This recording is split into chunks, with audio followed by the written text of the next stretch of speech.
মনের মধ্যে বাড়ি দেয়, মার মনের মধ্যে একটা ধাক্কা লাগে, সন্তান বিপদের মধ্যে পড়ে আছে, মা 10 টাকা মসজিদে দান কইরা সন্তানের জন্য দোয়া চায়, মা মান্নত করে, মা রোজা রাখে, এরকম ভাবে মা সন্তানের জন্য দোয়া চায়। কথা কোন ঠিক কিনা? বলে হুজুর আমার সন্তান বিদেশ আছে, আমার সন্তানটার কাজের ব্যবস্থা নাই, আমার সন্তানটা এরকম অবস্থায় আছে, মা দোয়া চাই সন্তানের জন্য। হুজুর একটু আমার সন্তানটার জন্য দোয়া করবেন। কারণ কি?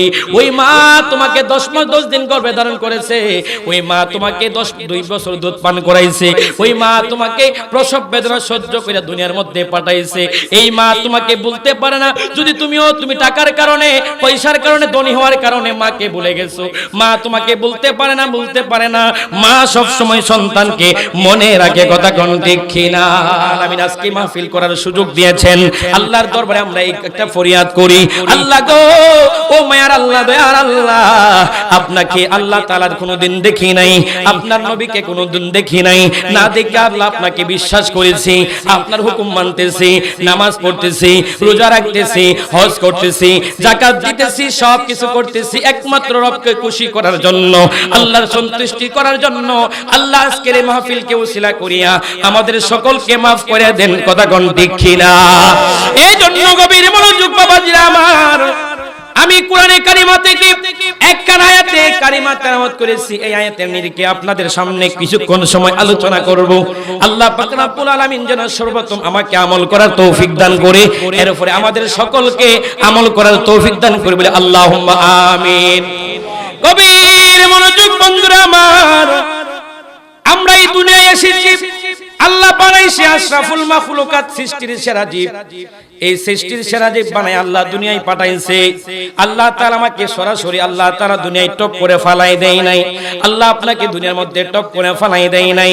আল্লাহ পাক রব্বুল আলামিন একটা সিস্টেমে, একটা মাধ্যমে আমাদেরকে দুনিয়ার মধ্যে পাঠাইছেন। সকলে আওয়াজ করে বলুন, ওই সিস্টেমটা হইল মহান আল্লাহ পাক রব্বুল আলামিন আমাদেরকে পিতা মাতার মাধ্যমে এই দুনিয়ার মধ্যে এনেছেন। কথা কোন ঠিক কিনা? আমরা কি পিতা মাতা ছাড়া কেউ আসছিনি? মা ছাড়া কেউ আসছিনি? বাবা ছাড়া কেউ আসছিনি? আল্লাহ ইচ্ছা করলে পাঠাইতে পারতনি? অবশ্যই পারতো। আল্লাহ এরকম নজির দেখাইছে। আল্লাহ বলে, আমি আদম সুফুল্লাহকে বানাইলাম, মাও নাই বাবাও নাই। আমি আল্লাহ যখন ইচ্ছা করলাম আদম বানানোর জন্য, আল্লাহ পাক রব্বুল আলামিন যখন সর্বপ্রথম ছিলেন একা, নাই বলতে কোনো কিছু নাই, তখন আমার আল্লাহ পাক রব্বুল আলামিন বানাইলেন ওনার বন্ধু হাবিবকে, যিনাকে সর্বপ্রথম সৃষ্টি করেছেন, যিনার উসিলা আল্লাহ কুল কায়নাত বানাইছেন। উনি হলেন আপনার আমার নবী। কথা কোন ঠিক কিনা? আমার আল্লাহ যখন ছিল একা, নাহি ছিল কোনো সখা, তখন আল্লাহ প্রকাশ হইতে চায়। কথা কোন ঠিক কিনা? হাকিকতের নূর দিয়া হাবিবের নূর করলেন যোদা, জোশ মারিলেন ইশকের দরিয়া, আইরে সময় যায়, পড়ো দরুদ নবী মুস্তাফার, জুড়ে সরেন দরুদ নবী মুস্তাফা, আরে সময় যায়, পড়ো দরুদ নবী মুস্তাফার। একটা জবান বন্ধ রাখবেন না, আওয়াজ করে বলি আল্লাহু আকবার। আর মায়ের সুরে বলি ইয়া রাসূলুল্লাহ, উচ্চ আওয়াজে বলি ইয়া ওলি আল্লাহ। এ বন্ধু, চুলটার বাবা জিরা রে, আল্লাহ সর্বপ্রথম নবী বানাইলেন। নবী বানাই আল্লাহ পাক রব্বুল আলামিন যখন আদম বানাইলেন, আদমকে বানায়া রেখে দিলেন। আদমকে বানায়া আল্লাহ পাক রব্বুল আলামিন দেখাই দিলেন, আমি আল্লাহ আদমকে বাবাও দেই নাই, মাও দেই নাই, একমাত্র সরাসরি মাটি দিয়া আমি আল্লাহ পাক রব্বুল আলামিন আদমকে বানাইলাম। আদমকে বানায়া আল্লাহ বুঝাইলেন, আমি মা ছাড়া বাবা ছাড়া মানুষ বানাইতে পারি। এরপরে আমার আল্লাহ পাক রব্বুল আলামিন হাওয়া আলাইহিস সালাতু ওয়াস সালামকে বানাইলেন বাম পাজরের হাড় দিয়া। আদমের বাম পাজরের হাড় দিয়া আল্লাহ বানাইলেন, মাও নাই বাবাও নাই। আদম আলাইহিস সালাতু ওয়াস সালামের বাম পাজর থেকে আমার আল্লাহ পাক রব্বুল আলামিন এরপরে এমন একজন নবী দুনিয়ার মধ্যে পাঠাইছেন, তিনি হলেন হযরতে ঈসা আলাইহিস সালাতু ওয়াস সালাম, যিনার বাবা নাই মা আছে। আল্লাহ তাআলা বাবা ছাড়া জিবরাইলের ফুৎকারের মাধ্যমে হযরতে মরিয়ম আলাইহিস সালাতু ওয়াস সালামের গর্ভে হযরতে ঈসা আলাইহিস সালাতু ওয়াস সালামকে ফাটাই দিয়েছে। বলি সুবহানাল্লাহ। ঈসা নবীর বাবা নাই মা আছে, আদম নবীর বাবা নাই মা নাই, ঈসা নবীর মা আছে বাবা নাই, আল্লাহ বলে মা ছাড়া বাবা ছাড়া পাঠাইতে পারি, এটা দেখাইলাম আগে। এরপরে দেখাইলাম বাবা ছাড়া শুধু মা দিয়ে আমি আল্লাহ পাঠাইতে পারি। এরপরে আমার আল্লাহ দেখাইলেন দুনিয়ার মধ্যে একটা শরীয়তের সিস্টেম জারি করে দিলেন, পিতা মাতা ছাড়া দুনিয়ার মধ্যে কেউ আর আগমন করতে পারবে না। পিতা মাতার মাধ্যম হইয়া প্রথমে আপনি দুনিয়ার মধ্যে আগমন করতে হবে, অর্থাৎ আপনার জন্মের মাধ্যমে আল্লাহ তাআলা আপনাকে দুনিয়ার মধ্যে পাঠাবে। আল্লাহ বুঝাই দিলেন আমি আল্লাহ তাআলা বাপ ছাড়াও পারি, মা বাপ ছাড়াও পারি, আবার আমি আল্লাহ মা বাপ দিয়াও দুনিয়ার মধ্যে পাঠাই। এটা হলো আমি আল্লাহ পাক রব্বুল আলামিনের সিস্টেম। বলি আল্লাহু আকবার। সিস্টেম কে করেছেন? আল্লাহ সিস্টেম করেছেন। ও বন্ধুরে, আপনি আমি দুনিয়ার মধ্যে আসছি, কেউ ডাইরেক্ট মা বাবা ছাড়া আসি নাই, বাবার মাধ্যমেও আসি নাই, শুধু মার মাধ্যমেও আসি নাই, আসছি দুইজনের মাধ্যমে। কয়জনের মাধ্যমে? দুইজনের মাধ্যমে। তারা কারা? একজন হইল বাবা, আরেকজন হইল মা। বন্ধুরে আমার, ও যুবকের দল, বিশেষ করে যুবকদেরকে আজকে উদ্দেশ্য করে আমার আলোচনা। আল্লাহ পাক রব্বুল আলামিন পবিত্র কালামুল্লাহ শরীফের মধ্যে বলেন, ওয়া ক্বাদা রাব্বুকা আল্লা তা'বুদু ইল্লা ইয়াহু ওয়া বিল ওয়ালিদাইনি ইহসানা। আওয়াজ করে বলি আল্লাহু আকবার। ও বন্ধুরে, আল্লাহ জাল্লা শানুহু তাআলা পবিত্র কালামুল্লাহ শরীফের মধ্যে বলতেছেন, ওয়া ক্বাদা রাব্বুকা আল্লা তা'বুদু। ও দুনিয়ার মানুষ, ও দুনিয়ার মানুষ, জেনে নাও, জেনে নাও, একমাত্র আমি আল্লাহ পাক রব্বুল আলামিনের ইবাদত করবা। আমি আল্লাহর ইবাদত ছাড়া তোমরা অন্য কোনো ইবাদত করতে পারবা না। একমাত্র ইবাদত যা হবে সব কিছু মাওলার জন্য। কথা কোন ঠিক কিনা? ইবাদত কার জন্য? বাবাজিরা আমার, আপনাদের কাছে আজকের আলোচনার মধ্যে একটা আলোচনা থাকবে। এই আলোচনার মধ্যে 4টা পয়েন্ট। কয়টা পয়েন্ট? আপনার আলোচনার মধ্যে 4টা পয়েন্ট। 1 নাম্বার, আমরা ইবাদত করব কার? আমরা মহব্বত করব কার? নবীর। মহব্বত করব কার? নবীর। আমরা আউলিয়া কেরামের সুহবতে থাকব, আমরা পিতামাতার খেদমত করব। দরকার আছে কিনা নাই?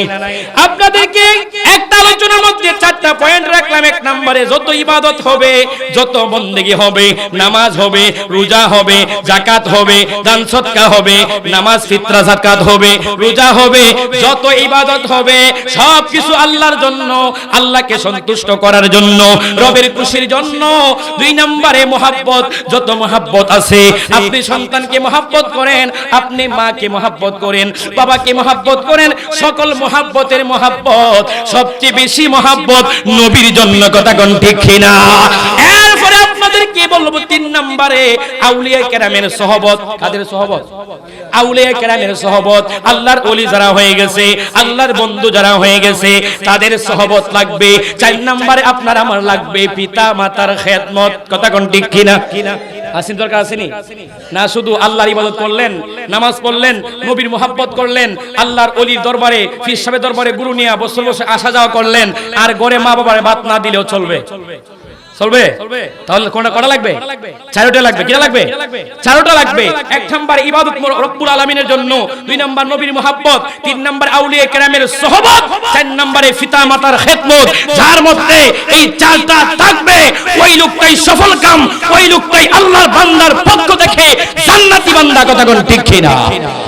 আর যদি নামাজ পড়েন মানুষকে দেখানোর জন্য, মানুষকে দেখানোর জন্য, মানুষ নামাজি বলবে, হজ করছেন, পোস্টারে নাম লিখবেন হাজী সাহেব, আপনাকে মানুষ বলবে হাজী সাহেব, এগুলার জন্য, তাহলে এগুলার জীবন আপনার বিফলে। কথা কোন ঠিক কিনা? এই জন্য 1 নাম্বার যদি আপনার না থাকে বিফলে, নবীর মহব্বত না থাকলেও সবকিছু বিফলে। নামাজ, রোজা, হজ, যাকাত, কোনো কিছুর অভাব নাই, সবকিছু গাঁঠি গাঁঠি পড়া। আপনার নামাজ পড়তে পড়তে কপালে দাগ পড়ে গেছে, হজ করতে করতে আপনার জীবন ফুরিয়ে গেছে, সমস্ত কিছু আছে। নবীর শান শুনলে চেহারা কালো হয়ে যায়, নবীর শান শুনলে শরীরে আগুন লেগে যায়, মনে করবেন সব বিফলে। কথা কোন ঠিক কিনা? আবার আল্লাহর ইবাদত লাগবে, নবীর মহব্বত লাগবে, আউলিয়া কেরামের সুহবত লাগবে, পিতামাতার খেদমত লাগবে। দরকার আছে কিনা নাই? এই জন্য গভীর মনোযোগ বাবাজিরা আমার, আল্লাহ বলছেন, ওয়াকাদা রাব্বুকা আল্লা তা'বুদু ইল্লা ইয়াহু ওয়া বিল ওয়ালিদাইনি ইহসানা। ও বন্ধুরে, আল্লাহ বলে সমস্ত ইবাদত আমি আল্লাহ তাআলার জন্য, তোমরা নামাজ পড়ো আমি আল্লাহর জন্য, তোমরা হজ করো আমি আল্লাহর জন্য, যাকাত দাও আমি আল্লাহর জন্য, সমস্ত ইবাদত করো আমি আল্লাহর জন্য। আমি আল্লাহর ইবাদত করার পরেও দুনিয়ার মানুষ তোমাদেরকে আমি আল্লাহ একটা দায়িত্ব দিলাম, একটা কাজ দিলাম, আমি আল্লাহ ফরজ করে দিলাম। ওই কাজটা হলো ওয়াবিল ওয়ালিদাইনি ইহসানা, তোমরা তোমাদের পিতা মাতার সাথে সুন্দর আচরণ করো, ভালো ব্যবহার করো, সুন্দর করে কথা বলো, বলি সুবহানাল্লাহ। ঘোষণা কাজ আল্লাহর ঘোষণা, ওয়াবিল ওয়ালিদাইনি, এবং তোমার যে পিতা মাতা আছে ইহসানা, ইহসান করো, সুন্দর আচরণ করো, ভালো ব্যবহার করো, উত্তম আচরণ করো। যেই কথা বললে মা বাবা কষ্ট পাবে এইরকম কথা কখনো বলিও না। যেই কাজ করলে পিতা মাতা দুঃখ পাবে, চোখে পানি ঝরবে, ওই রকম কাজ করিও না। হুকুম কার? এই জন্য যুবকের দল এখনো যুবকরা বাড়ির ঘরের মধ্যে বসে আছে, দোকানপাটের মধ্যে বসে আছে। এই যুবক তোমার চরণে হাত রেখে বলে যাই, আজকের আলোচনা তোমাদের জন্য। আল্লাহ বলছে ওয়াবিল ওয়ালিদাইনি ইহসানা, তোমরা পিতামাতার সাথে ভালো ব্যবহার করো, পিতামাতার সাথে সুন্দর আচরণ করো, পিতামাতার সাথে ভালোভাবে কথা বলো, যেন তারা উফ শব্দ পর্যন্ত না করে, যেন তারা দুঃখ কোনোদিন না পায়, যেন তারা কোনোদিন কষ্ট না পায়। যেইভাবে সন্তান তুমি দুনিয়ায় আগমন করার পরে, আগমন করার আগে মা 10 মাস 10 দিন গর্ভে ধারণ করে রাখছে, যেরকম ভাবে 2টা বছর তোমাকে মা দুধ পান করাইছে, যেরকম ভাবে মা তোমাকে কোনোদিন ফেলে দেয় নাই, যেরকম ভাবে বাবা কোনোদিন তোমাকে ফেলে দেয় নাই, অত কষ্ট যন্ত্রণা সহ্য করার পরেও মা কোনোদিন সন্তানকে দূরে ঠেলে দেয় নাই। ঠিক তেমনি ভাবে তোমরা পিতামাতার সাথে সুন্দর সুন্দর আচরণ করো, বলি সুবহানাল্লাহ। এরপরে আমার আল্লাহ পাক রব্বুল আলামিনের হাবিব রাহমাতুল লিল আলামিন নবী বলেন, ও দুনিয়ার মানুষ জেনে নাও, জেনে নাও, আমার আল্লাহ পাক রব্বুল আলামিন আমার নবীর মাধ্যমে জানাই দিয়েছেন। হাদিসে মুবারকের মধ্যে আমার আল্লাহর হাবিব বলেন, রাহমাতাল লিল আলামিন নবী, দু জাহানের বাদশা কামলিওয়ালা নবী বলেন, আমার আল্লাহ পাক রব্বুল আলামিন এমন হুকুম করে দিয়েছে রে, যেই সন্তানটার উপরে তার পিতামাতা রাজি, তার পিতামাতা খুশি, ওই সন্তানের উপর স্বয়ং আল্লাহ তাআলা খুশি, বলি সুবহানাল্লাহ। আল্লাহ রাসূল বলেন, হাদে দলিল রিদর রব্বি ফি রিদাল ওয়ালিদাইন ওয়া সাকাতুর রব্বি ফি সাকাতিল ওয়ালিদাইন।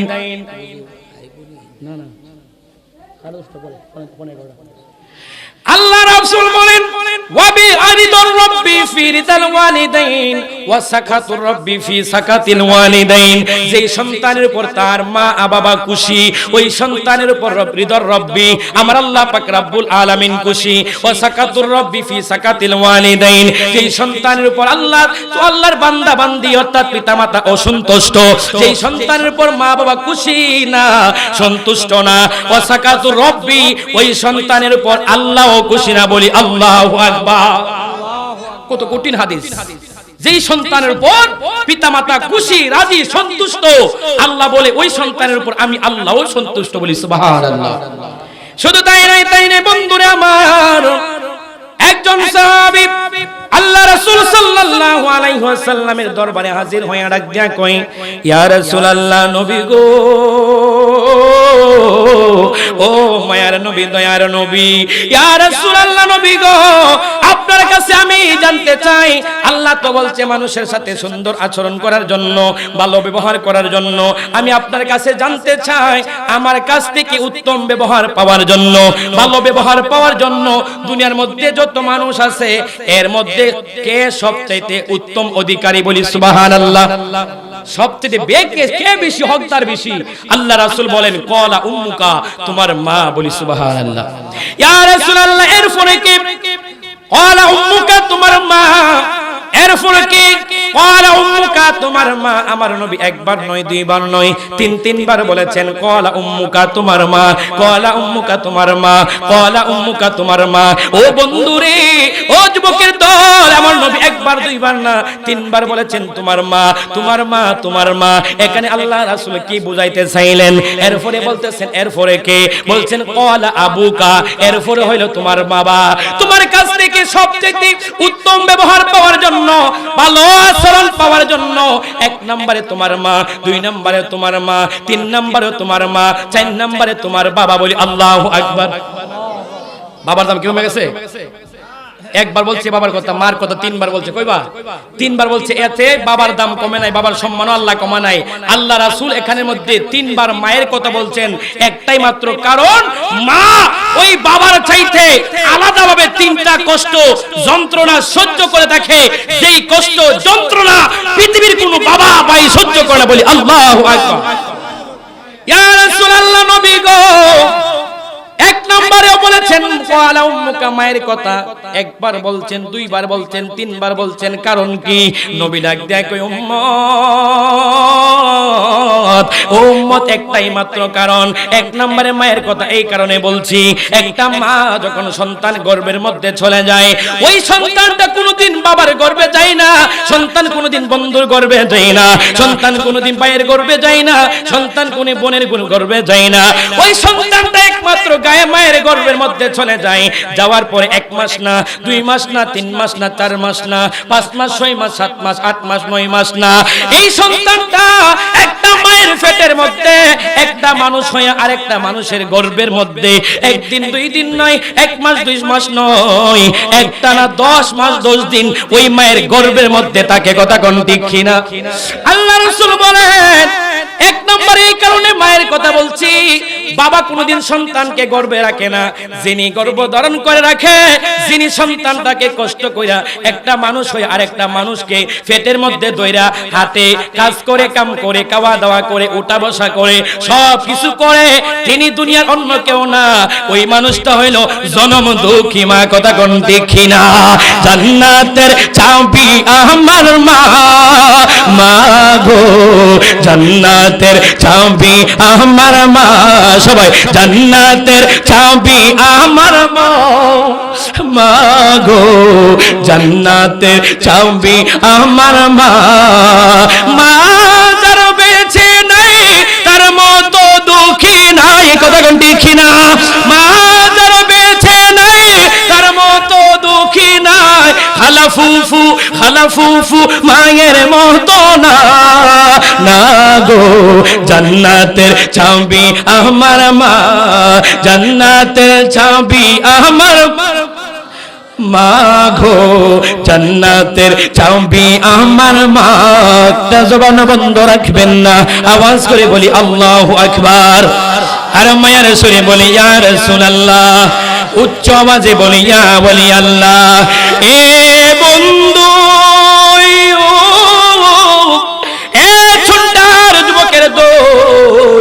আমার আল্লাহর হাবিব 1 নাম্বার বললেন এই কারণে মায়ের কথা। ইয়া রাসূলুল্লাহ, 2 নম্বরে আবার কেন মায়ের কথা বললেন? আমার নবী ডাক দেয় কই সাহাবীরা রে, 2 নম্বরে এই কারণে মায়ের কথা বললাম।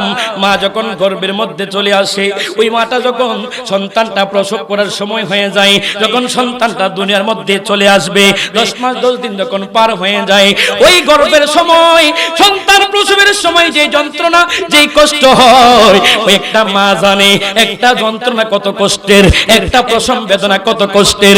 মনে হয় দুনিয়া থেকে এই মুহূর্তে বিদায় নিয়ে চলে যাবে, মনে হয় এই মুহূর্তে মারা যাবে। এত কষ্ট যন্ত্রণা সহ্য করার পরে সন্তান যখন মায়ের গর্ভ থেকে কলিজার মধ্যে লাথিটা মারে রে, মায়েরা যখন সন্তানটা দুনিয়ায় আসে, মা বলে দুনিয়ার সব কিছু ছেড়ে দিতে রাজি, এই সন্তান ছাড়তে রাজি না। যতই কষ্ট হোক না কেন সন্তান দুনিয়ার মধ্যে জন্ম দিতেই হবে। মা কোনোদিন সন্তানকে ঘৃণা করে না, হাজার বেদনা সহ্য করে, কষ্ট যন্ত্রণা সহ্য করে মা দুনিয়ায় সন্তান গর্ভপাত করে। কথা কোন ঠিক না? আমার নবী বলেন, ও দুনিয়ার মানুষ জেনে নাও, এই সন্তান প্রসবের বেদনাটা অন্য কোনো বাবা সহ্য করে না, অন্য কোনো মানুষ সহ্য করে না। যিনি এই প্রসব বেদনা সহ্য করে তিনি হইলেন জনম দুঃখী মা। কথা কোন দেখি না? 3 নম্বরে কেন বললেন ইয়া রাসূলুল্লাহ নবী গো? 3 নম্বরে আবার মায়ের কথা বলছেন, কোয়ালা উম্মুকাত কেন আবার বললেন? নবী ডাক দেয় উম্মত, তিন নাম্বার আবার মায়ের কথা বললাম, একটাই মাত্র কারণ। ওই কারণটা হলো সন্তান যখন দুনিয়ায় চলে আসে, এখানে কোনো সমাপ্ত নয়। ওই সন্তান দুনিয়ায় আসার পরে সন্তানের দাঁত নাই, সন্তানের খাবার খাইতে পারে না, সন্তানের জিহ্বা দিয়া পানি খাইতে পারে না, সন্তান কোনো খাবার দুনিয়ার বুক করতে পারে না, রিজিক খাইতে পারে না। একটাই মাত্র খাবার, ওই খাবারটা হয় মায়ের বুকের দুধ। একটা সন্তানকে জন্মের পর থেকে 2টা বছর যিনি দুধ পান করায়, ওই মানুষটা দুনিয়ার কোনো বাবা না, ওই মানুষটা দুনিয়ার কোনো বাবা না, ওই মানুষটা হইল তিনি হইলেন জনম দুঃখী মা। কথা কোন ঠিক কিনা?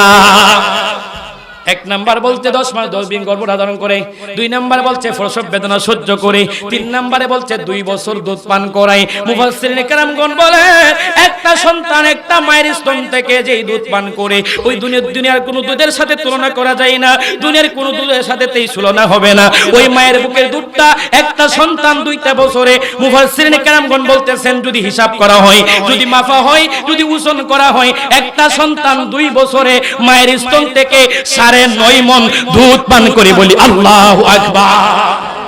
কয় মণ? 9.5 মণ দুধ একটা সন্তান পান করে। ওই দুধ কি দুনিয়ার বাজারে কিনতে পাওয়া যায়? ছোট্ট বাজারে পাওয়া যাবে? বাংলাদেশে পাওয়া যাবে? কোন বাজারে পাওয়া যাবে না। ওই দুধ মা সন্তানকে পান করায়। আমার নবী এই বলনে বললেন 3 নম্বরেও মায়ের কথা বললাম, এরপরে কলা আবুকা, বাবার কথা বলছেন। বলি সুবহানাল্লাহ। 3 নম্বরে বাবার কথা বললেন। ইয়া রাসূলুল্লাহ কেন বললেন বাবার কথা, কেন বললেন? আমার নবীর একদম কই উম্মত 3 নম্বরে বাবার কথা এই কারণে বললাম, কারণ সন্তান দুনিয়ায় আসার পরে বাবার টেনশন বেড়ে যায়, বাবার দায়িত্ব বেড়ে যায়, বাবার কাজ কাম বেড়ে যায়, বাবার টেনশন হয়। আগে ছিলাম 2 জন, এখন হইছে 3 জন, আগে হইছিলাম 3 জন, এখন হইছে 4 জন। বাবার টেনশন আস্তে আস্তে বাড়তেই থাকে। আগে যদি 10 টাকা ইনকাম করে, এখন 20 টাকা ইনকাম করার চেষ্টা করে। কথা কোন ঠিক কিনা? আগে যদি কাজ কম করতো, এখন কাজ বেশি করে, কারণ আমার সংসার বাড়ছে। আগে ছিলাম স্বামী স্ত্রী, এখন সন্তান হইছে, এখন ছেলে হইছে, মেয়ে হইছে। ছেলের জন্য খাবারের প্রয়োজন, মেয়ের জন্য খাবার প্রয়োজন। শুধু খাবার না, আপনার সন্তানের জন্য পড়ালেখার খরচ প্রয়োজন, আপনার লালন পালনের জন্য টাকা পয়সার প্রয়োজন, চিকিৎসার ব্যবস্থার প্রয়োজন। কথা কোন ঠিক কিনা? এই জন্য কলা আবুকা বাবার কথা বললাম। 4 নম্বরে তোমার কাছ থেকে সবচেয়ে বেশি সম্মান পাওয়ার যোগ্য, সবচেয়ে বেশি ইজ্জত পাওয়ার যোগ্য হইল তোমার বাবা।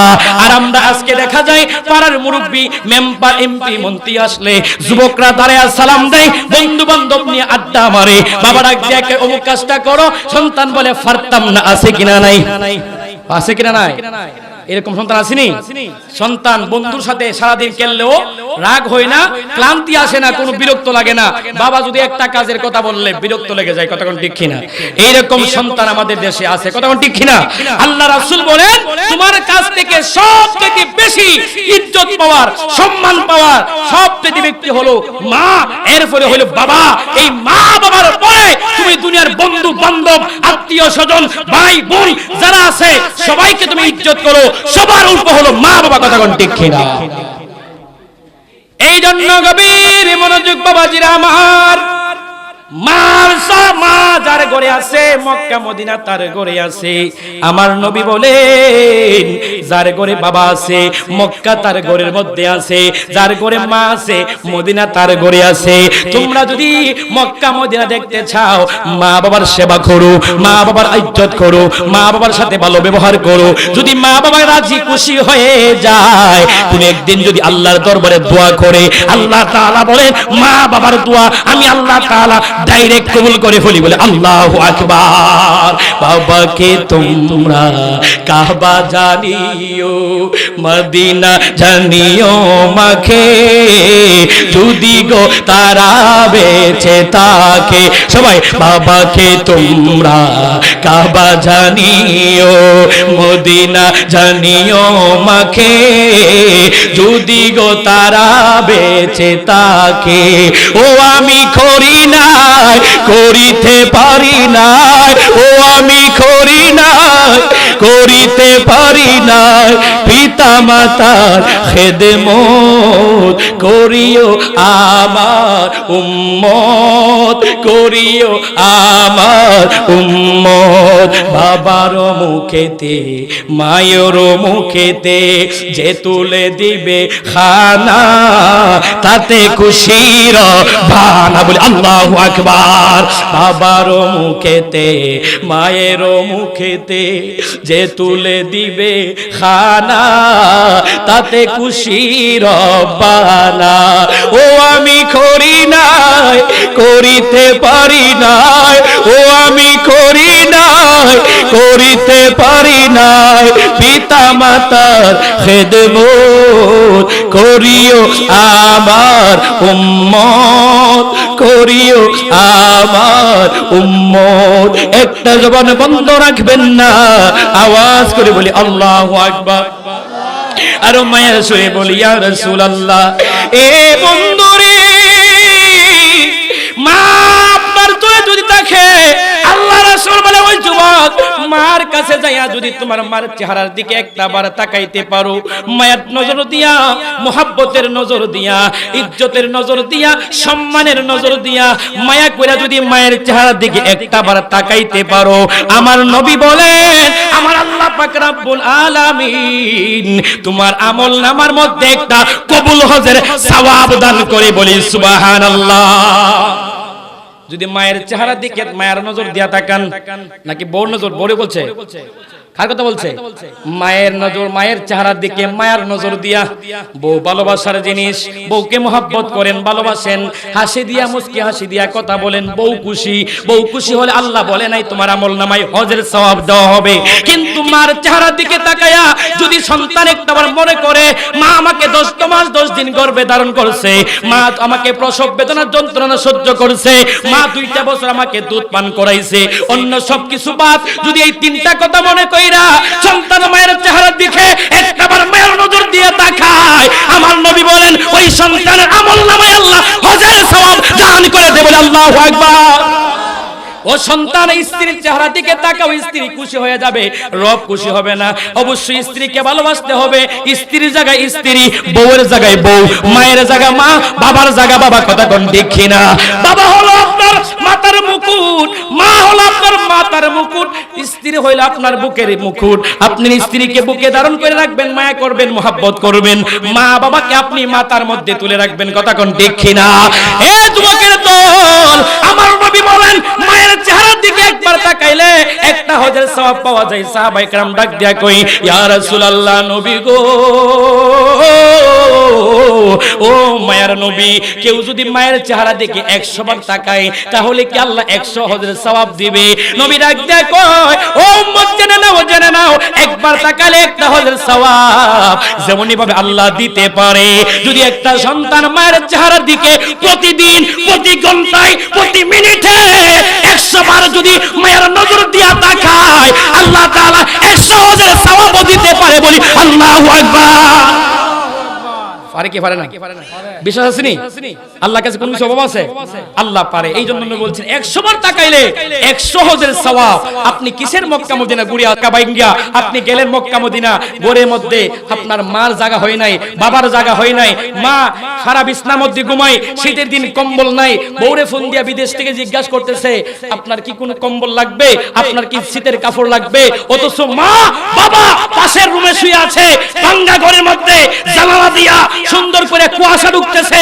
শীতে কনকন করতেছে সন্তানকে বলে না সন্তান বিদেশের জমিনে কষ্ট করতেছে এত কষ্ট কইরা কামাই করতেছে ওই টাকা যদি আমি একটা কম্বল কিনা একটা চাদর কিনা নষ্ট করে ফেলি সন্তান কষ্ট পাবে মাই চিন্তা করে স্ত্রী বলতেছে কম্বল একটা টাকার পরে আরেকটা লাগবে কথা বল ঠিক না ঠিক নেই কিন্তু সন্তান মারে যা জায়গায় বউরই জায়গায় আগে কথা কোন ঠিক কিনা এইজন্য গভীর মনোযোগ বাবাজিরা আমার আজকে যুবকের গায়ের মধ্যে আলোচনা লাগতে পারে কিছু করার নাই এমন সমাজ আসছে বাবার কোনো দাম নাই, মায়ের কোনো দাম নাই, 2 টাকার একটা বউ পাইছে, এই বউ পাইয়া সবকিছু ভুলা গেছে।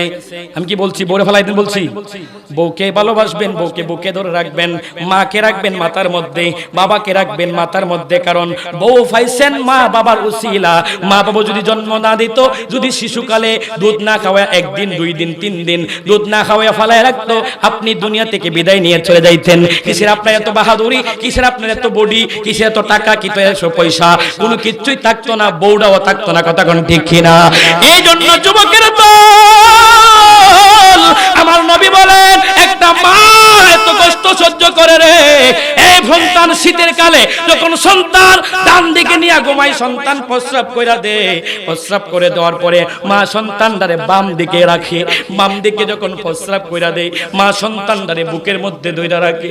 সন্তান যখন বুকের মধ্যে প্রস্রাব কইরা দেয়, মা এই শীতের মধ্যে প্রস্রাব সহকারে সন্তানটারে জড়ায় ধইরা ঘুমাই থাকে।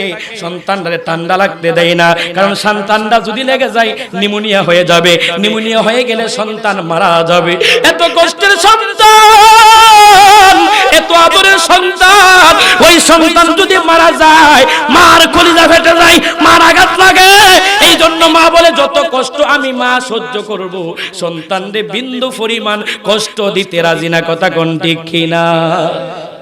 মায়ের একবার দুধের দাম কাঠিয়া গায়ের ছাম, মায়ের একবার দুধের দাম, মায়ের একবার দুধের দাম কাঠিয়া গায়ের ছাম, পাপুষ বানালে ঋণ শোধ হবে না। কথা কোন ঠিক কিনা? এমন দরদি ববে কেউ হবে না আমার মা, মা গো। কথা কোন ঠিক কিনা? এ বন্ধুরে,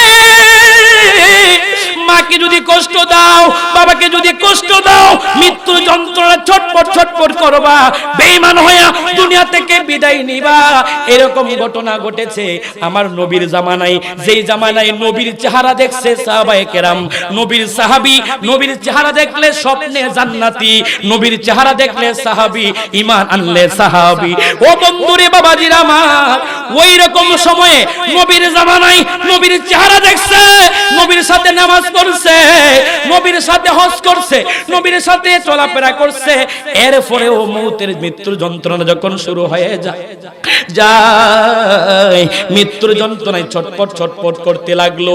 হযরতে আলকামা রাদিয়াল্লাহু তাআলা আনহু মৃত্যুর যন্ত্রণায় যখন সহ্য করতেছে, সাকরাতের মধ্যে যখন পড়ে গেছে গো, ওই মৃত্যুর যন্ত্রণায় সবকিছু বলতে পারে, ভাই কেডা বাবা কেডা সবকিছু বলতে পারে। কানের মধ্যে বলতেছে কালিমা পড়ো, ওই সন্তানের মুখ দিয়ে কালিমা বের হয় না, দুনিয়ার সবল কথা বের কয়, কালিমাটা নসিব হয় না, জবান দিয়ে বলতে পারে না, চেষ্টা করলে উচ্চারণ করতে পারে না।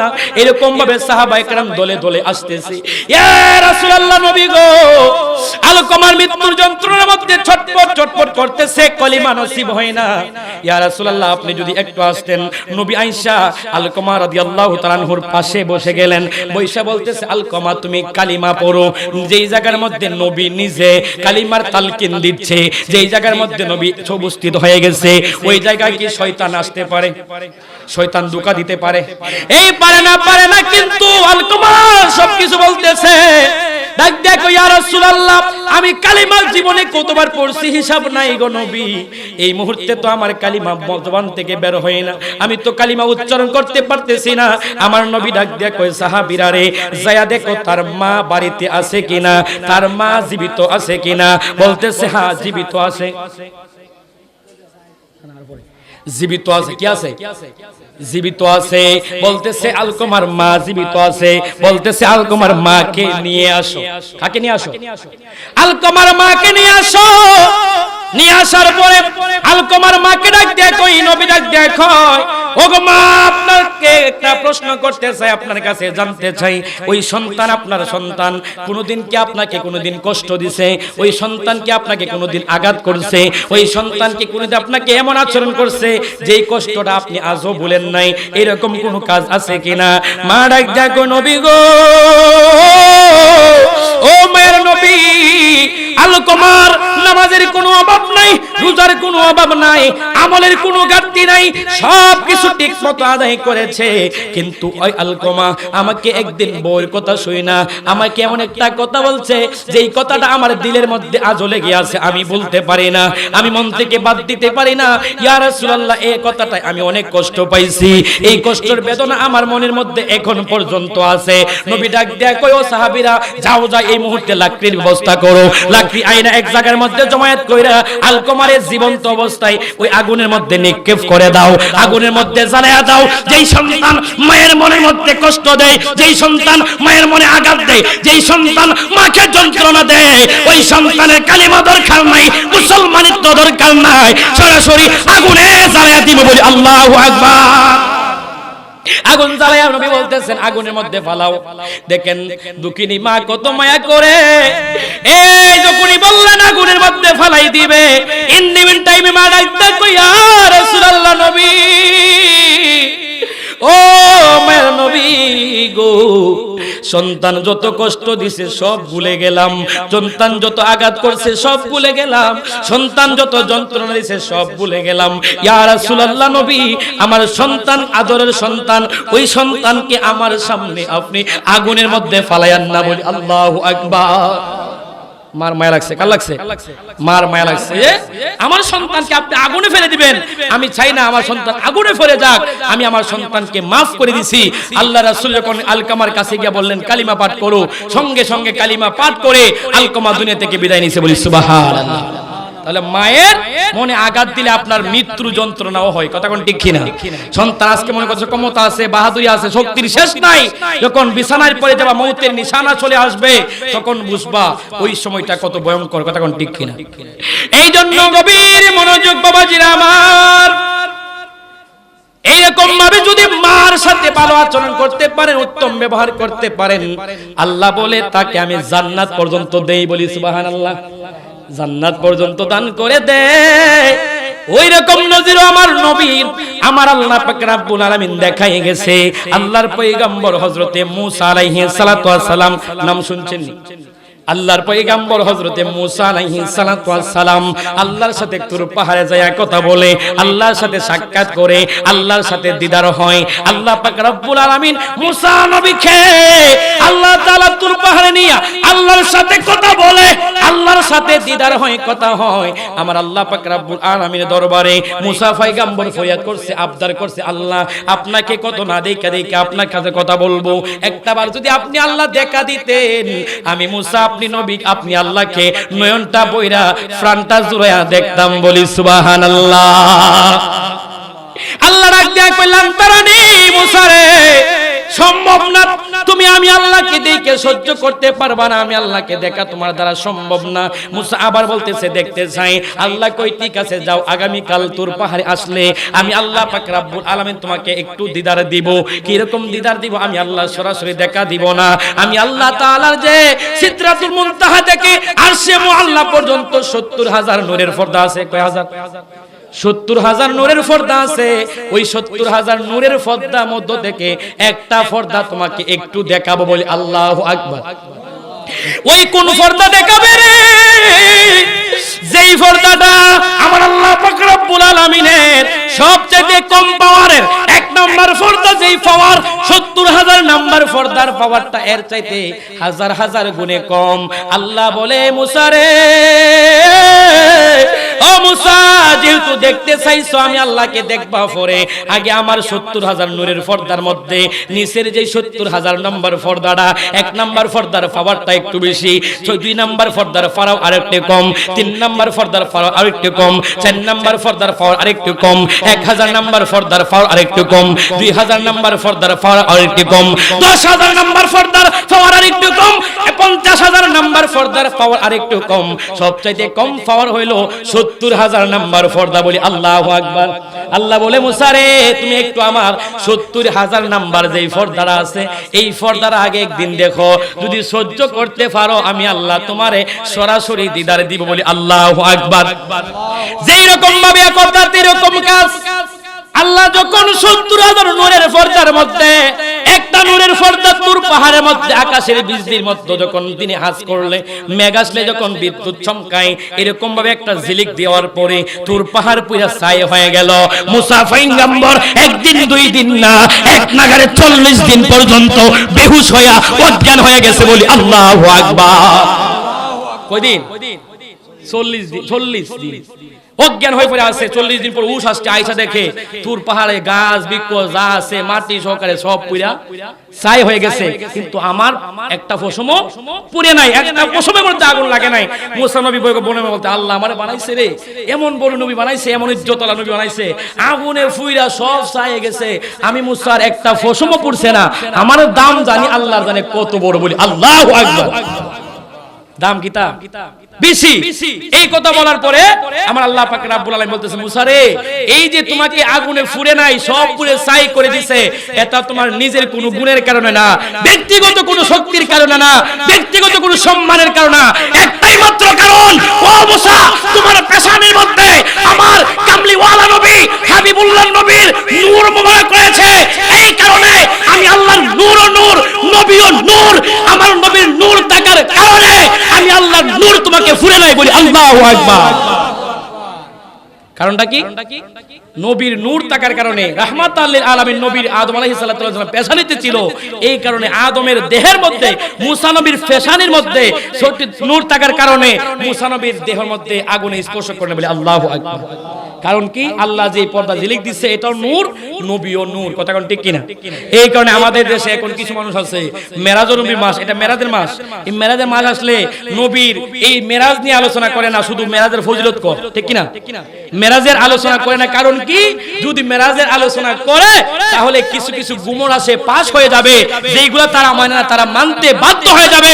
এক নম্বরে হলো নবী হলেন হাজির ও নাজির, কারণ আল্লাহ তখন মসজিদে আকসার মধ্যে নবীকে নিলেন, সমস্ত নবীগণ মসজিদে উপস্থিত হয়ে গেছে, নবীজি ইমামতি করছে, সমস্ত নবীগণ নামাজ পড়েছে। এখন যদি এই আলোচনা করে, যদি সমস্ত নবীগণ ইন্তেকালের পরেও বাইতুল মুকাদ্দাস মসজিদে আকসার মধ্যে আসতে পারে, আমাদের নবী আসতে পারে কি পারে না? বাংলাদেশে আসতে পারে কি পারে না? এই ক্ষমতা মানতে হবে। দুই নম্বরে আল্লাহ তাআলা নবীকে নূর বানায় পাঠাইছে, দুনিয়ার মধ্যে পাঠাইছে মানুষের বেশে। আসলে নবী মানুষ না, মানুষের সূরত ধইরা দুনিয়ার মধ্যে আসছে। এই কারণে যদি মেরাজের আলোচনা করে নবীর 3টা সূরত মানতে হবে। কয়টা সূরত? নূর নবীজির 3টি সূরত। শুনো হে নবীজির উম্মত, প্রমাণ আছে হাদিস আর কোরআন। আরে প্রথমে সূরতে হাকি, দ্বিতীয়তে মালায়েকি, তৃতীয়তে মানব রূপ ধারণ। শুনো আসে গান, গাইব মোরা কামলিওয়ালার শান, গাইব মোরা নবীজির শান। শুনো আসে গান, গাইব মোরা কামলিওয়ালার শান। কথা কোন ঠিক কিনা? নবীর সূরত কয়টা? 3টা। এক নাম্বার সূরত হইল সূরতে হাক্কি, একটা হইল হাকিকি সূরত, এটা হইল নূরুন আলা নূর। 2 নাম্বার সূরত সূরতে মালায়েকি, এটা হলো ফেরেশতাদের সূরত। 3 নাম্বার সূরত হলো সূরতে বাশারি, অর্থাৎ মানুষের সূরত। বলি সুবহানাল্লাহ। আল্লাহ নবীরে বানাইছে, দুনিয়ার মধ্যে পাঠাইছে মানুষের সূরত দিয়া। আল্লাহ যখন মসজিদে আকসা থেকে আরশে মুআল্লার দিকে যাচ্ছে, 7 আসমান পাড়ি দিছে, ওই সময় নবীর সূরত ছিল সূরতে মালায়েকি, ফেরেশতার সূরত। বলি সুবহানাল্লাহ।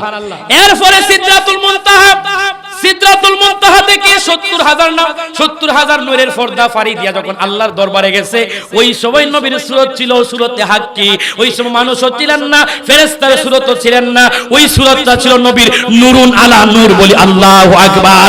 এই জন্য জিবরাইল সিদরাতুল মুনতাহায় গিয়ে বলে, ইয়া রাসূলুল্লাহ, নবী গো, আমি হলাম ফেরেশতা, এই নূরের 70,000 নূরের পর্দা ফাড়ি দিয়া আমি জিবরাইল যাইতে পারবো না, কারণ এটা হলো নূরের জগৎ, নূরের জগতে শুধু নূর যাইতে পারে, নূর ছাড়া আর কেউ যাইতে পারে না। আওয়াজ করে বলি আল্লাহু আকবার। সিদরাতুল মুনতাহায় গিয়া জিবরাইল বলে ডাকিয়া, সিদরাতুল মুনতাহায় গিয়া, সিদরাতুল মুনতাহায় গিয়া জিবরাইল বলে ডাকিয়া, সামনে যেতে পারবো না গো ওগো নূর আল্লাহ। সেই খুশিতে পড়েন সবাই দরুদ সাল্লাল্লাহ, সেই খুশিতে সবাই লেয়ালা নূর নবী যাই দিদারে নিলেন খোদা তাআলা নূর নবী যাই মেরাজে নিলেন খোদা তাআলা সেই খুশিতে পড়েন সবাই আলা সেই খুশিতে পড়েন সবাই এ বন্ধুরে বাবাজি আমার বলছিলাম মুসা নবীর কথা মুসা আলাইহিস সালাতু ওয়াস সালাম আল্লাহকে দেখার ইচ্ছা করলেন আল্লাহ দেখা দিলেন না একটা মাত্র জিলিকের কারণে অজ্ঞান হয়ে পড়ে গেছে আল্লাহ বুঝাই দিলেন মুসা তুমি মুসার পক্ষে আমি আল্লাহকে দেখা সম্ভব না ওই মুসা নবী ডাকতে কই আল্লাহ আপনার কাছে আমি জানতে চাই আমি তো আপনার পয়গম্বর আপনার নবী আমি তো জান্নাতে যাব হ্যাঁ জান্নাতে যাইবা আল্লাহ কোন জান্নাতে যাব এটা দেখতে চাই না জান্নাত কি রকম দিবা এটাও দেখতে চাই না আমার বড় ইচ্ছা রাখছে গো আল্লাহ আমি যে জান্নাতে যাব আমার সাথে সাথে আমার সঙ্গী হইয়া আমার জান্নাতের খাদেম হইয়া আমার লগে লগে কোন লোকটা জান্নাতে যাবে এই লোকটারে আমি একটা নজর দেখতে চাই বলি সুবহানাল্লাহ কি আবদার করছে আমার লগে আমি মুসা নবীর সাথে জান্নাতে কে যাবে ওই জান্নাতওয়ালা মানুষটাকে আমি একটু দেখতে চাই বলি সুবহানাল্লাহ আল্লাহ পাক রব্বুল আলামিন ডাকতে কয় মুসা যদি তোমার সাথে জান্নাতের সফর সঙ্গী দেখতে চাও আগামী কাল তুমি ওই মুখ বাজারে যাইবা যায়া দেখবা অমুক বাজারের মধ্যে একজন কসাই আছে কসাই প্রতিদিন মাংস বিক্রি করে গরু গোশত বিক্রি করে ওই লোকটা তোমার সাথে জান্নাতে থাকবে ওই লোকটা তোমার সাথে জান্নাতে যাবে ওই লোকটা তোমার জান্নাতের সফর সঙ্গী হবে এ মুসা ওই লোকটাই হলো তোমার জান্নাতের সাথী আল্লাহর নবী মুসা পয়গম্বর ডাক দেয় কই আল্লাহ দুনিয়ায় এত মানুষ থাকতে এত বুজুর্গ থাকতে এত নেককার মানুষ থাকতে আপনি কেন কসাইকে বাজারের কসাই যে লোক মাংস বিক্রি করে ওই লোককে কেন আমার সফর সঙ্গী বানাইলেন ওই লোকটারে কেন আপনি আমার সাথী বানাইলেন আল্লাহ রাখতে তো মুসা রে যদি এই রহস্য জানতে চাও এই হাকিকতটা জানতে চাও তাহলে তুমি তারে ফলো করো সে কি করে না করে তুমি সব কিছু দেখো তাইলে তুমি বুঝতে পারবা আমি কেন তারে তোমার সফর সঙ্গী বানাইছি বলি সুবহানাল্লাহ আপনার বিরক্ত লাগে চলবে আলোচনা চলবে প্রধানমন্ত্রী আসছে ইনশাআল্লাহ একজনই তো প্রধানমন্ত্রী আসবে পেশা হুজুর তো আসে নাই ইনশাআল্লাহ উনি দোয়া করবে বলছে কিন্তু আমাদের মাহফিলে আর প্রধানমন্ত্রী দিনে আসবে ইনশাআল্লাহ আলোচনা করবে শুনতে পারবে আলোচনা ইনশাআল্লাহ সমুদ্র কণ্ঠে আমি আর 10-15-20 মিনিট আপনার সাথে আলোচনা করব এই যে আল্লাহর কাছে আবদার করলেন মুসা পয়গম্বর যে ওই লোকটা কে বলতেছেন কসাই কে বুজুর্গ বান্ধব অভাব নাই নামাজি টুপিওয়ালা দাড়িওয়ালা পাঞ্জাবিওয়ালা কোনো কিছুর অভাব নাই এরকম মানুষ পড়ে আছে সমস্ত মানুষ বাদ দিয়ে আল্লাহ বলছে কসাই ব্যক্তি তোমার সাথে জান্নাতে থাকবে তোমার লগে লগে তুমি যে জান্নাতে যাইবা ওই জান্নাতেই যাবে বলি সুবহানাল্লাহ আল্লাহর নবী হযরত মুসা আলাইহিস সালাতু ওয়াস সালাম ওই লোকের কাছে দাঁড়ায় দাঁড়ায় দেখতেছে লোকটা কি করে সর্বপ্রথম যখন বাজারে ঢুকলো ঢোকার পরে ওই লোকটা গরু জবাই করছে গরু জবাই করার পরে গরুটা কাটছে কাটার পরে সবকিছু মাংসগুলা টুকরা টুকরা কইরা সমস্ত মাংসগুলা সাজায় রাখছে রাখার পরে ওই লোকটা কলিজা থেকে কিছু কলিজা মাংস থেকে কিছু মাংস হাড্ডি থেকে কিছু হাড্ডি সুন্দর করে আলাদা কইরা একটা ভাগ কইরা একটা ফলিতিরে ঢুকাইছে ঢুকাইয়া তার কেশের নিচে রাইকা দিছে রাইকা দিয়া সারাদিন গোশত বিক্রি করতে লাগলো বিক্রি করতে করতে করতে করতে যখন এই সন্ধ্যা হয়ে গেল ওই লোকটা যখন কসাই মাংস বিক্রি শেষ নিচে যে ফুটলাটা রাখছিল মাংসের টুকরা ফুটলাটা হাতে লইল লইয়া সবকিছু নিয়ে সুন্দর করে বাড়ির উদ্দেশ্যে রওনা মুসা নবী আস্তে আস্তে পিছনে পিছনে যায় যাইতে যাইতে যাইতে যাইতে বাড়িতে গেল যায় দেখতেছে মুসা নবী তাকায় তাকায় দেখতেছে ওই কসাই লোকটা এমন একটা ব্যক্তি ওই লোকটার ঘরের মধ্যে সন্তান আছে ছেলে আছে মেয়ে আছে মা আছে বাবা আছে সবকিছু থাকার পরেও ওই লোকটা ঘরের মধ্যে ডুইকা দেখতেছে বাচ্চাগুলা খিদার যন্ত্রণায় কান্না করতেছে খাবারের প্রয়োজন স্ত্রী বলতেছে আপনি কি আনছেন আমাদের খাবার প্রয়োজন ওই লোকটা কি করলো সর্বপ্রথম যায়া ওই ঘরের মধ্যে স্ত্রীর সাথে দেখা না কইরা সন্তানের সাথে দেখা না কইরা সরাসরি বৃদ্ধ মায়ের রুমের মধ্যে চলে গেছে মা বিছানার মধ্যে শুয়ে আছে মাকে সুন্দর করে কোলে নিনো কোলে নিয়ে সন্তানটা মাকে বাইরে নিয়া সুন্দর করে নিজে সুন্দর করে গোসল করাইলো সাবান দিয়া মরায়া গোসল করাইলো গোসল না করে রে বাবা এ মুসা নবী তাকে দেখে ওই কসাই লোকটা মাকে সুন্দর করে গোসলটা করে নিজে গিয়ে রান্না করলো। বিবিকে বললেন রান্না করো। বিবি রান্না করে গোশত যখন তৈরি করলেন, ওই গোশতগুলা মা স্ত্রীকে দেয় নাই, ওই গোশতগুলা সন্তানকে দেয় নাই, ছেলেকে দেয় নাই, মেয়েকে দেয় নাই।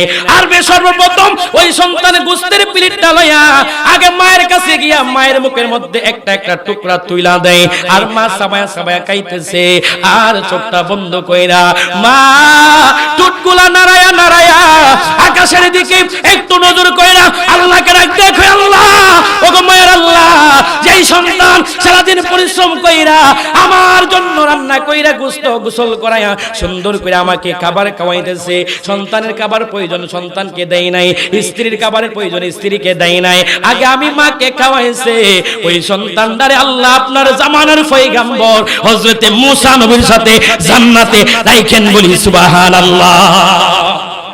কার সাথে জান্নাতে রাখতো? মুসা নবীর সাথে জান্নাতে রাখতো। দোয়া করছে কে? মা। আল্লাহ রাসূল বলেন মা বাবা যখন সন্তানের জন্য দোয়া করে, ওই দোয়ার মধ্যে কোনো পর্দা থাকে না, সরাসরি দোয়াটা আল্লাহর দরবারে পৌঁছে যায়, বলি সুবহানাল্লাহ। সন্তানের জন্য যদি ভালো দোয়া করে, সন্তান জিরো থেকে হিরো হয়ে যায়। আর যদি সন্তানের জন্য মা বাবা মন থেকে একবার কষ্ট নিয়া বদদোয়া দেয়, কোটি টাকার মালিক পথের ভিখারি হয়ে যায়, শেষে ইন্তেকালের সময় বেঈমান হয়ে ইন্তেকাল করে। কথা কোন ঠিক কিনা? এই জন্য গভীর মনোযোগ বাবাজিরা আমার, মুসা নবী তাকে তাকায় দেখতেছে, মা মুস্কি হাসি দিয়া দিয়া এই দোয়া করতেছে। মুসা নবী বুঝতে পারলো এই রহস্য আসলে এইটারে, কসাইয়ের নামাজের কোন নামাজ দিয়া না জান্নাতি না, রোজা দিয়া জান্নাতি না, অন্য কোন আমল দিয়া জান্নাতি না, ওই কসাই তো আসলে মা দিয়া জান্নাতি, বলি সুবহানাল্লাহ। কারণ আমার নবী বলেছেন জান্নাতের চাবি হইল মায়ের পায়ের নিচে। কার পায়ের নিচে? মায়ের। সন্তানের জান্নাত মায়ের পায়ের নিচে। এই জন্য মার সেবা যে করতে পারলো রে, সে জান্নাত সাধন করে ফেললো। আর যে মার সাথে অবৈধ আচরণ করেছে, মার সাথে বেয়াদবি করেছে, মাকে বাদ দেয় না, মা খোঁজ খবর নেয় না, বাবার সাথে ভালো ব্যবহার করে না, ওই সন্তানের কোনো কিছুর দাম নাই। কথা কোন ঠিক কিনা? আপনি লক্ষ টাকার মালিক, হজ করতে পারবেন, মক্কা যাইতে পারবেন, মদিনা যাইতে পারবেন, কিন্তু মা বাবাকে যদি কষ্ট দেন, আপনার জীবনের হজ, যাকাত, নামাজ, রোজা যা কিছু আছে কোনো কিছুর কোনো দাম নাই। কথা কোন ঠিক কিনা? ঠিক নেই। এই জন্য মাকে বাবাকে, যারা ঘরের মধ্যে বৃদ্ধ মা বাবা আছে, আল্লাহ তাআলা কোরআনে নাযিল করেছেন রব্বির হামুমা কামা রব্বায়ানি সগীরা, তোমাদের পিতা মাতার জন্য তোমরা সব সময় দোয়া করো। আল্লাহ আমাদেরকে যেই রকম ভাবে শিশু অবস্থায়, মাসুম অবস্থায় পিতা মাতা আমাদেরকে আদর করছে, মায়া করছে, মহব্বত করছে, ঠিক তেমনি ভাবে আপনি তাদেরকে মায়া করেন, মহব্বত করেন, বলি সুবহানাল্লাহ। এই জন্য যুবকের দল, মা কেমন জিনিস, বাবা কেমন জিনিস, তুমি যদি দেশে বিদেশে যে কোনো জায়গায় থাকো, যদি তুমি কোনো সমস্যায় পড়ো, কষ্ট পাও, যদি কোনো আঘাত পাও, তুমি যদি কোনো বিপদে পড়ো, সবকিছু জানার আগে মা খবরটা পেয়ে যায়, মার মনের মধ্যে বাড়ি দেয়, মার মনের মধ্যে একটা ধাক্কা লাগে। সন্তান বিপদের মধ্যে পড়ে আছে, মা 10 টাকা মসজিদে দান কইরা সন্তানের জন্য দোয়া চায়, মা মান্নত করে, মা রোজা রাখে, এরকম ভাবে মা সন্তানের জন্য দোয়া চায়। কথা কোন ঠিক কিনা? বলে হুজুর আমার সন্তান বিদেশ আছে, আমার সন্তানটার কাজের ব্যবস্থা নাই, আমার সন্তানটা এরকম অবস্থায় আছে, মা দোয়া চাই সন্তানের জন্য। হুজুর একটু আমার সন্তানটার জন্য দোয়া করবেন। কারণ কি? ওই মা তোমাকে 10 মাস 10 দিন গর্ভে ধারণ করেছে, ওই মা তোমাকে 2 বছর দুধ পান করাইছে, ওই মা তোমাকে প্রসব বেদনা সহ্য করে দুনিয়ার মধ্যে পাঠাইছে। এই মা তোমাকে বলতে পারে না, যদি তুমি টাকার কারণে, পয়সার কারণে, ধনী হওয়ার কারণে মাকে ভুলে গেছো, মা তোমাকে বলতে পারে না। মা সব সময় সন্তানকে মনে রাখে। কথা কোন ঠিক কিনা?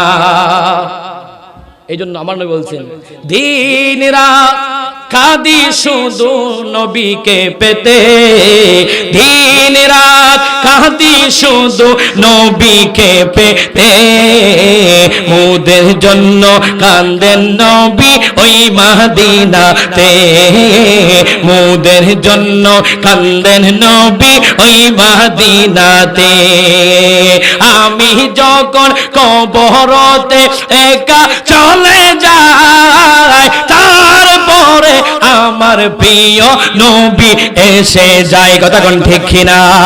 আমায় যখন কবরেতে রেখে চলে যায়, তারপরে পরে আমার প্রিয় নবী এসে যায়।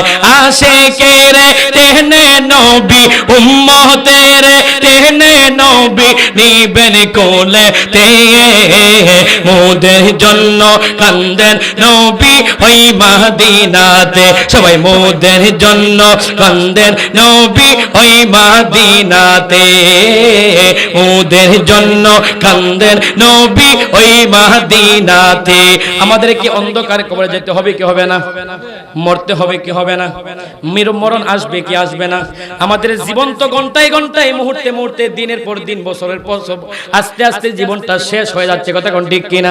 নদীর ঢেউ যেমনি ভাবে বাতাসের মধ্যে একটা ঢেউ যখন আস্তে আস্তে যাইতে যাইতে নদীর ইফার থেকে এই ফার চলে যায়, ওই ঢেউটা যেমনি ভাবে আবার ফিরত আসে না, আপনার আমার হায়াতটা এরকম ভাবে চলে যাচ্ছে। এই হায়াতের জিন্দেগি আর কোনোদিন ফিরে আসবে না, কথা কোন ঠিক কিনা? পদ্মা মেঘনা যমুনার তীরে কত ঢেউ চলে যায় আসে না তো ফিরে। এই পদ্মা মেঘনা যমুনার তীরে কত ঢেউ চলে যায় আসে না তো ফিরে। তেমনি আমিও হারিয়ে যাব একদিন, আমিও হারিয়ে যাব আসবো না কবো ফিরে, কথা ঠিক কিনা? তেমনি আমিও হারিয়ে যাব একদিন, আমিও হারিয়ে যাব আসবো না কবু ফিরে।